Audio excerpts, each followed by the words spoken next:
In the downstream processing, we'll use different techniques for separation of proteins. Different techniques are depending upon the type of culture. If it is large scale, we'll use separation techniques differently. If it is small scale, we will use another separation techniques. So aqueous two-phase partition is one of the techniques used for initial purification of proteins. Initial purification of proteins, that too at small scale. It's a very simple technique. Here you can see after fermentation, the cell plus its mixture, suppose medium, और अगर cell के अंदर है तो हम cell को तोड़ा हुआ मिक्सचर उसको मिक्स करेंगे दो सब्सटेंस से PEG and dextran, and this particular container will allow to go for centrifugation. If it is centrifuged, dextran and PEG have different density, so dextran will go dense, नीचे चला जाएगा और PEG ऊपर चला जाएगा. सारे प्रोटीन्स आपका PEG में मिक्स होगा. डेक्स्ट्रान में सारे सेल अगर ब्रेक किया हुआ है, अदर सेल डेब्रिस है, वो सब डेक्स्ट्रान में चला जाएगा. And if you collect the supernatant, you will get the proteins in that. There will be mixture of proteins, but initial purification, proteins अलग और cell के debris अलग. This is done by the help of aqueous two-phase partition. That this is normally done for small scale. In some cases, यहाँ लिखा है, it is desirable and necessary to remove destroy lipids and nucleic acid. So इसके लिए हम क्या करेंगे? We can do some enzymatic method to destroy nucleic acids. Lipid layer can be removed by passage of solution through a glass, wool or cloth. Okay, and nucleic acid can be by treatment with a nuclease, some enzymes. So these are done normally for small scale, and aqueous two-phase is an initial purification at small scale. For large scale, you will have to go for certain filtration or some other chromatographic methods. Now when you do downstream processing, you have to keep in mind a lot of things. And what are the efforts that we should take efforts to maximize the stability of your protein?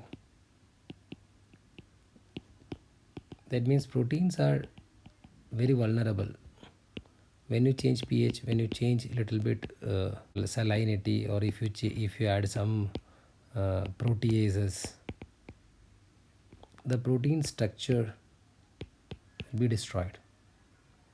So we should take a lot of efforts to maintain the stability of a protein, because once you do downstream processing, and the protein you are getting is to be completely stable, active, so that you can use them for further activities, your works. So what are the efforts that we should take to maximize the stability of your protein? We'll discuss that efforts now. Okay, for the maximum stability of your protein, you should have a lot of things to be taken care of. First one, you should maintain the pH value by using special buffers, so that your protein do not get completely denatured. Physiological conditions are also very important. If it is animal cell culture and all, percentage of CO2 and temperature is very much important.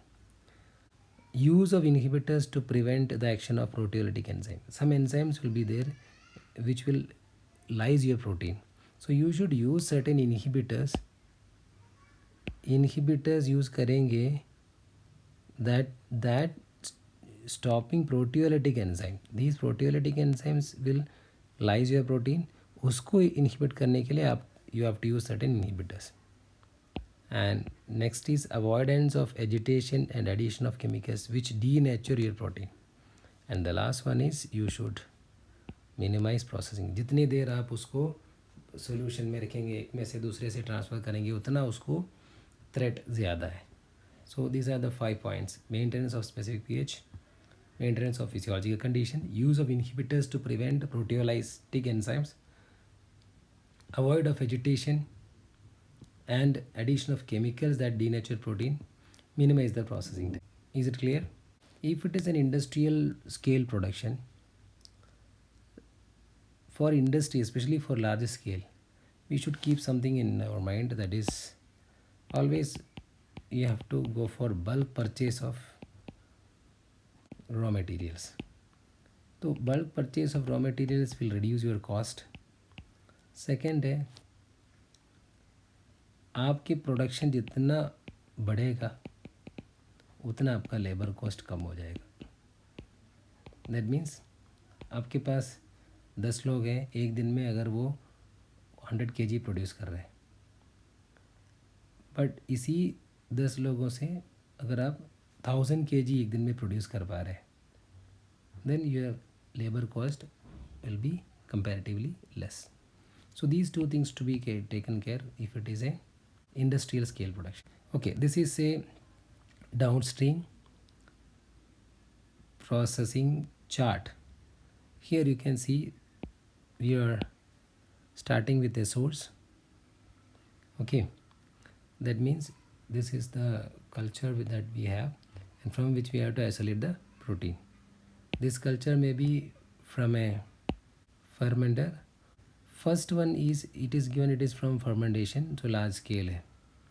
So the first important thing here we do is we separate the intracellular and extracellular proteins, their scheme different.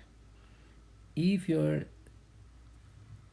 protein is inside the cells, okay, or if your protein is secreted outside in the medium, then here from the starting itself the downstream processing procedure get different. Okay, if it is extracellular protein you will follow another steps. If it is intracellular protein you show or you follow some other steps. देखा जाए तो main difference क्या है? Intracellular protein में हमें sales लेना है, इस सेल्स को डिसरप्ट करना है. We have to break the cells. Okay, break the cell, उसके बाद हम इसको सेंट्रीफ्यूगेशन या फिल्ट्रेशन करेंगे, then you will get the cell homogenate. That cell homogenate से आप प्यूरिफिकेशन स्टार्ट करेंगे. एंड एक्स्ट्रा सेलुलर में आप सेल को रिमूव करो, इसको हटाओ, तो जो आपका ब्रोथ मिला उससे डायरेक्ट प्यूरिफिकेशन स्टार्ट कर रहे हैं. अब यहाँ से देखा जाए तो ये दोनों सेम चल रहे हैं. दैट मीन्स इंट्रासेलुलर में हमें सेल्स लेना है, पहले उसको डिसरप्ट करना है और उसके बाद एक सेंट्रीफ्यूगेशन है. So these 3 steps are extra in intracellular. तो ऑब्वियसली इंट्रासेलुलर प्रोडक्ट के कॉस्ट बढ़ेगा क्योंकि इतना सारा काम कर रहा है ना. Then after purification will go for the concentration of proteins. Then next is incorporation of stabilisers, क्योंकि अगर हम उसको मार्केट में भेज रहे हैं तो स्टेबलाइजर्स डालना है ताकि कुछ दिन तक वो स्टेबल रहे. देन आपके फाइनल प्रोडक्ट अगर सॉलिड में या इन द लिक्विड में, उस फॉर्म में आप उसको कन्वर्ट करेंगे. And if you see the techniques here used, the techniques used are centrifugation और filtration for recovery of cells. Okay, that means उस लिक्विड में सेल जिसमें है उसको हम सेंट्रीफ्यूज करेंगे तो नीचे सेल जला जाएगा. फिर हम उस डिसरप्शन करेंगे by using cell homogenisation. Then we will go just like aqueous 2 phase में आपने देखा, वहाँ पे हम सेंट्रीफ्यूगेशन कर रहे हैं. अगर ये लार्ज स्केल है तो हमें फिल्ट्रेशन करना है. देन प्यूरिफिकेशन में we use ion exchange, permeation chromatography, gel permeation chromatography, affinity chromatography, same thing are used. And again for the concentration of final product we use precipitation. And the next is adding preservatives that requires for its biopotency. It should be active for certain days, इसलिए हम उसमें stabilizers डालते हैं. And at the last solid spray dry drum dry, pelleting और encapsulation, freezing, ये सब करके उसको सॉलिड बनाते हैं। लिक्विड है तो वैसे कि वैसे हम उसको भेज सकते हैं, क्योंकि यहाँ से डायरेक्ट लिक्विड है तो ये at the time of incorporation of stabilisers वो लिक्विड में रहेगा। अगर आपको उसको सॉलिड में करना है तो you will have to do go for this product. Anyway, this is the final chart for downstream processing. Thank you.